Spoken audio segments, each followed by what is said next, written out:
పండు మిర్చి పచ్చడి ఎలా తయారు చేసుకోవాలో చూద్దాం. ముందుగా పండు మిరపకాయలను తీసుకొని శుభ్రంగా కడిగి ఆరబెట్టుకోవాలి. వీటిని చిన్న చిన్న ముక్కలుగా కట్ చేసుకుందాం.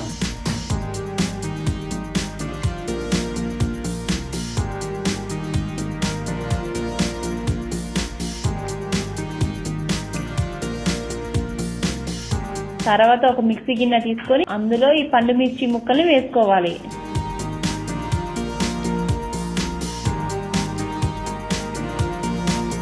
ఒక నిమ్మకాయ సైజ్ అంత చింతపండు, పచ్చడికి సరిపడా ఉప్పు, ఒక 20 ఎల్లుల్లి రెబ్బలు వేసి మెత్తగా మిక్సీ పట్టుకోవాలి.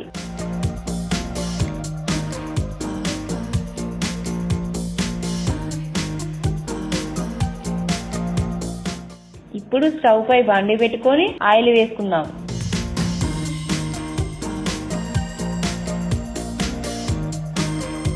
ఆయిల్ వేడయ్యాక జీలకర్ర, ఆవాలు, పచ్చిశనగపప్పు వేసుకొని ఫ్రై చేసుకోవాలి.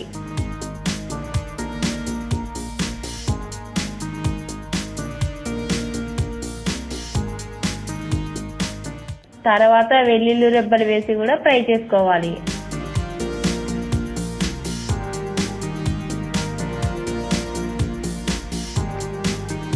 ఇప్పుడు కరివేపాకు,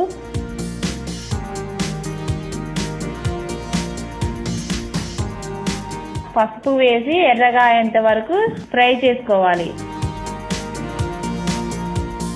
పోపు రెడీ అయింది. ముందుగా మిక్సీ పట్టుకున్న పండు మిర్చి పేస్ట్ను వేసి కలుపుకోవాలి.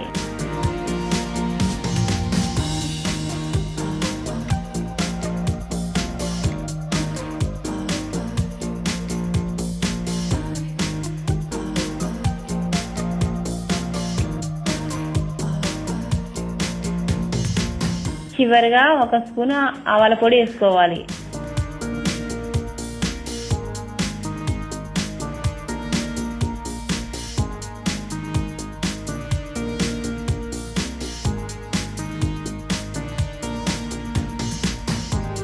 అంతే, ఎంతో టేస్టీగా ఉండే పండు మిర్చి పచ్చడి రెడీ.